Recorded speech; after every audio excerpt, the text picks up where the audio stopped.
Cape Horn, the iconic tip of South America, signaling to our sailors they can turn north and head out of the Southern Ocean.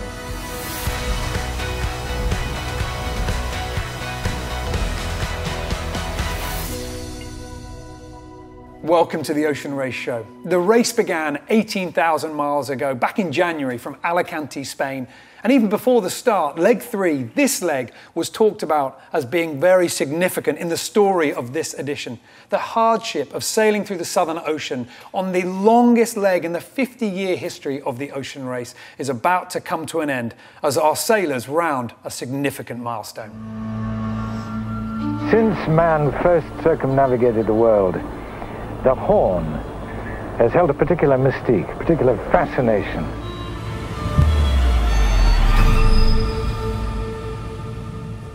There's nothing like Cape Horn. Over there! There! It's striking physically. It's the first point of land that you see. It's the Mount Everest, if you will, for sailors. The Cape Horn cigar. Right. And it's also the end of a really rough trip for the sailors. For me, Cape Horn in one word is unknown. Mystical. Not many sailors went there.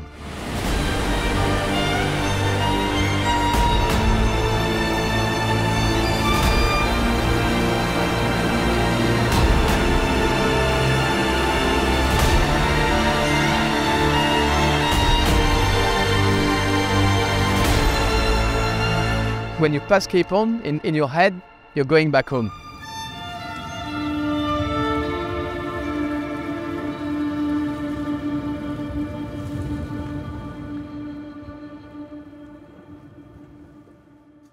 But first, our sailors have to get round the tip of Cape Horn, and the conditions have made the last few days very tough for all.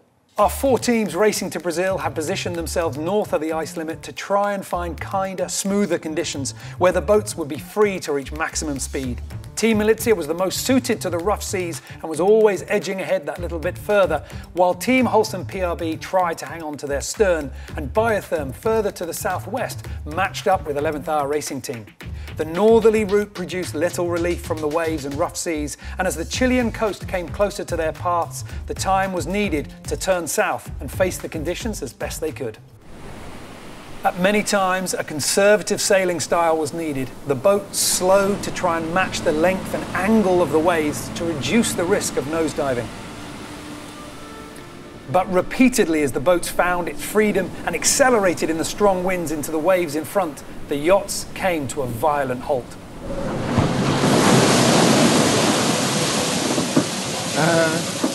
I'm happy there's a bubble.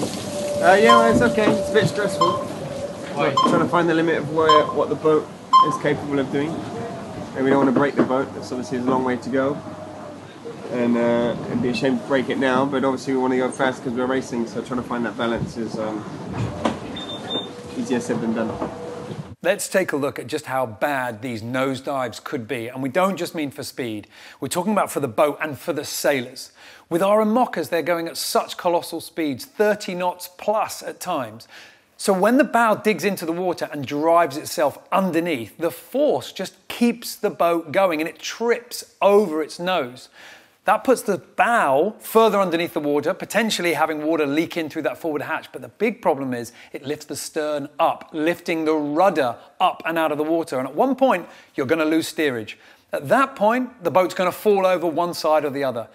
If things aren't too bad, then the stern will fall to leeward and you'll fall over on the side. But the keel's there, the stack is there, the ballast is ready, and it will bring you up without too much drama.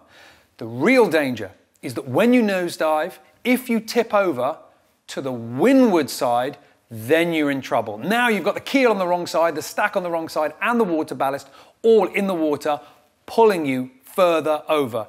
From there, it's a really complicated game to get the boat back up. So when we talk about these nosedives being bad for performance, we don't just mean speed, we mean it's bad for living on board.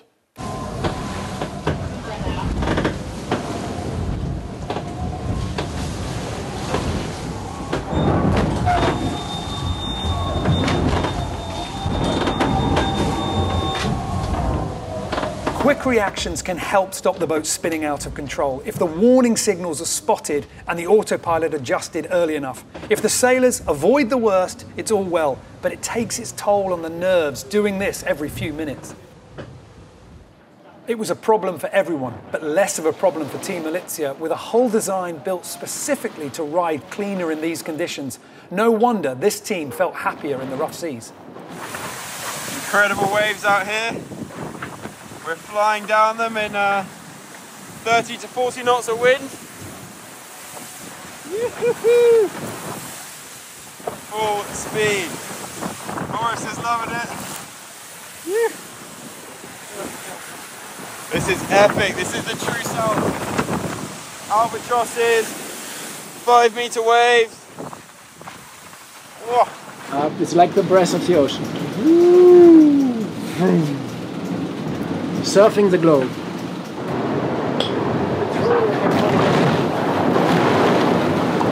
Proper ocean waves, I think you call these. They make it very challenging to sail in, but also kind of fun because every now and then you get like an epic surf and you just go full speed down the wave. But it's nice when you feel in control. When it doesn't feel in control, when we have big gusts, then you're a little bit nervous. It's untrue to say that Team Malizia's big bulbous bow means that they're not nosediving at all, but they are doing it less, and also avoiding moments like this. Last night, in a pretty bad sea state and still in really squally conditions. So we got a big squall of over 40 knots. And going down a big wave, the boat span out and jibed twice. And in that, we damaged one of the traveller cars on the main sheet, which is what we'd repaired right at the start of the Cape Town. One of the cars was ripped off and we lost all the ball bearings. And also we broke the top batten on the mainsail, so the batten that's holding the square top of the mainsail. And in the same jibe, the main traveller car ripped the bottom joint off from the aft wall of the cockpit. So we've got a lot more water coming in to the cockpit now and a lot more cold air, so it's freezing. That in itself is not too bad, we just have to wear more clothes, but the main traveller car and the batten needs to be repaired. We can sail like that for now, but as soon as the conditions, the sea state especially, decreases enough that we can actually work on the main and get the batten out, then we'll have to change it and fix it. It was pretty much the limit of what is acceptable in an Amoca 60. It's conditions that these boats are designed to sail in, and we have to sail through that to get to Cape Horn. And so you do have to live and sleep and eat and brush your teeth and go to the toilet, and there's been some pretty high tariff toilet manoeuvres going on. I won't name any names, but somebody surfed the length of the cockpit, sat on a bucket last night. For the chasing boats, these conditions don't really allow them to fight back, as the strain on their equipment forces them all to think about making sure they complete this leg and the rest of the race, rather than risking it all for a few miles now. The foils, for example, under constantly changing loading as the boat accelerates, flies and crashes back down to earth, visibly flexing under the strain of balancing a 10-ton boat. But backing off isn't easy for any of our sailors, so to understand what goes on in the mind of a skipper when they're making decisions like this, I spoke to race legend Bauer Becking. Yeah, as a skipper, of course, you have a lot of question marks to yourself and, of course, as well to the team. So I haven't been sailing these boats, and we know they are quite a bit different than the Volvo 65s, because the Volvo 65 was just a matter of just keeping the gas all the way down, go as fast as you can all the time. But here we know these boats are different, because they can go 40, 50 knots maybe even sometimes. And the faster you go, the harder the crashes. So as a skipper, you really have to find that thin line. But as well, as a skipper, you have to go to sleep as well. So it's also how you speak and discuss with your team members how are we going to approach this leg? And I think in that sense, because they're living in a very small space, that they see each other relatively way more than in the old editions when you swap watches and people go on deck and then the other go to sleep. But here they're always very close to each other. So I think the skipper is discussing a lot with their fellow crew members how they're going to attack actually the last miles to the Horn. It's hard on the sailors too, not just physically, but the noise that comes with foiling at high speed creates some difficulties. As you can hear, maybe you can't hear, life on board is loud. You know, we're all looking forward to getting to Brazil for a host of reasons, but I know peace and quiet is probably pretty near the top of the list. Not a lot we can do on board to mitigate it. It impacts your sleeping, it impacts your ability to communicate. We end up yelling a lot, and a variety of different tools you can try to use when you get some sleep. Your noise-canceling headphones, Juju's got some earbuds, like foamies that you can put in, but the reality is you just get used to being in a loud environment and it becomes part of your daily life. The sailor's life today meant jibing the boats, a challenge in any kind of wind and a real risk in this sea state. So the best thing to do, just get on with it. We're going to jibe them.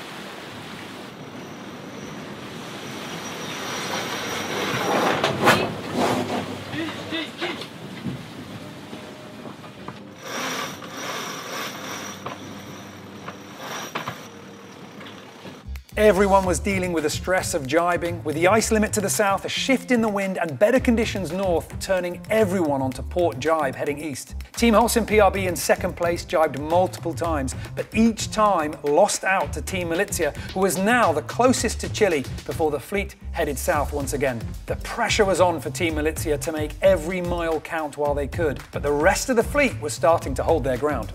Tough morning. We've been going super fast. The last 18 hours, I'd say, managed to gain on Holcim through the night in these bigger conditions.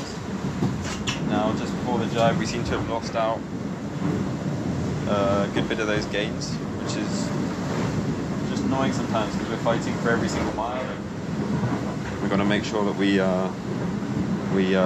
gain every mile we can at the moment. And you know, it's not about pushing the boat to the limit. It's about just working it hard with the setup we got and with the conditions we got, you know. Being active on the autopilot, being active on the trimming, and when it's like that, then we can be smart about it and gain some miles. So we've got to keep working on this, and yeah, hopefully in the next few hours we can gain some miles back. It's nice and sunny.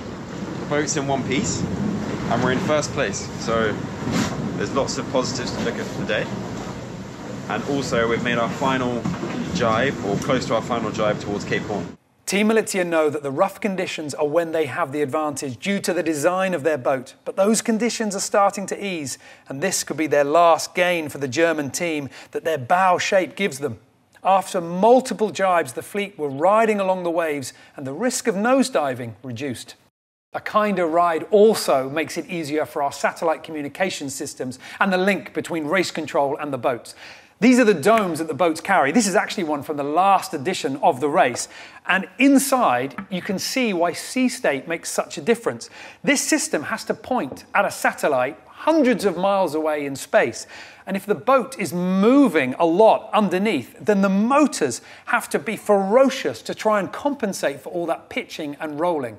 As the seas got a little bit flatter and things got a little bit easier for the Inmarsat dome, I was able to put in a call to Sam Davies on biotherm. And I began by asking her about Cape Horn and whether rounding it was still such a significant moment for an experienced sailor. Oh, for sure. On biotherm, we've been counting down to Cape Horn since 2,000 miles out. So I think that's about when we put the waypoint on the computer. So that's quite a long distance. Obviously, we've been looking forward to it for a long time. But yeah, over the last, I guess over the last 4 or 5 days, we've been really starting to count down, and we've just broken the 500-mile distance barrier.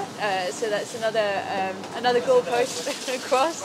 And yeah, we're really looking forward to it. I think we've there's 2 of us who've been around Cape Horn before in a race, and 3 who haven't and who really, really want to. So we're all really looking forward to that moment. To the moment of going around Cape Horn, because for a sailor it's a massive highlight to our career. But also, as you said, when we go past Cape Horn, that does symbolise that we're going to put the indicator on the left turning, and which means that the temperatures are going to go up. There's quite a few frozen feet on board here because it's a pretty wet boat. So I think we'll all be really happy to start seeing the temperatures going up. After we ended that call, Biotherm found a chance to drop the main and repair the broken batten, while also repairing, for the 3rd time on this leg, their mainsail track system at the stern. It's not just equipment. The rough seas always pose a risk of injury to the crew, as Rosalind Kuiper from Team Malizia experienced. Rosalind Kuiper was thrown from her bunk while sleeping and needing help from her crewmates. The first challenge for them was finding where she had ended up. I heard a loud bang, which I guess was you. Yeah. And then we could hear you like moaning or like kind of crying in a bit of pain, like, and we had no idea where you were because we assumed you were in that bunk. And then Mika was like, "Where are you, Rosie?" And then eventually we worked out you were down here. You were literally in a tiny heap there, and yeah, in a lot of pain. And, yeah, I think I should explain to you where you were first. Yeah, I because you didn't even know you had no idea where you were. You know, you wouldn't expect to go all the way from that side of the boat all the way down there. So. I thought you guys we jived and you guys moved me first and my bunk broke. Yeah. Yeah. Yeah. And how did I get from there to here? We kind of helped you. You kind of worked out that the best place was kind of sort of come to the bunk. So I think you just needed like 2 minutes of just like, ow. Really? Yeah. And then we did a quick check on you first to make sure like that you could feel everything. And then you seemed okay enough to just quickly get in the bunk, and then much easier to look after you there. There was one moment when we look Will, when she started to sleep again. Yeah. And we thought you were like almost going unconscious, but it was not. That was the most impactful moment for me yesterday. Yeah. We'd obviously done that training before Christmas, which is super useful. Yeah. And you think of your Dr. ABC and to check for the the signs of concussion or anything like that, and you kind of wanted to go to sleep pretty quickly while we were still bandaging this up. So we were trying to ask you things about home and oh yeah, I remember. and where are you? At first you told us we were in Cape Town. And I was like, try one more time. I think you just, and then you got it right. So I was like, she's fine. That's kind of a normal Rosie answer anyway. So. While Rosalind rested in her bunk, the ride got more comfortable as the heavy winds eased away. The changing conditions also stretched the fleet as Biotherm and 11th Hour Racing Team were caught behind in the softening wind, and the American boat having a hard time finding the right course to regain speed. Team Holcim-PRB was in 2nd place, 30 miles behind the leader, Team Malizia. Boris Herman and his crew looking set to pass Cape Horn first, and with it, take the Roaring Forties trophy, as well as showing Kevin Escoffier that he could be beaten. Tough for the Swiss boat to be in 2nd place on this leg, and it might just be bad luck with the weather that's making Kevin Escoffier slip back into 2nd. But if it was, then it was only good fortune that gave him that 600-mile lead in the first place. And the weather on this leg was not done with our sailors yet. It's basically 2 systems sort of approaching the Horn from different directions, and in between them they'll leave quite an area of light wind. So we're kind of like weighing up our options.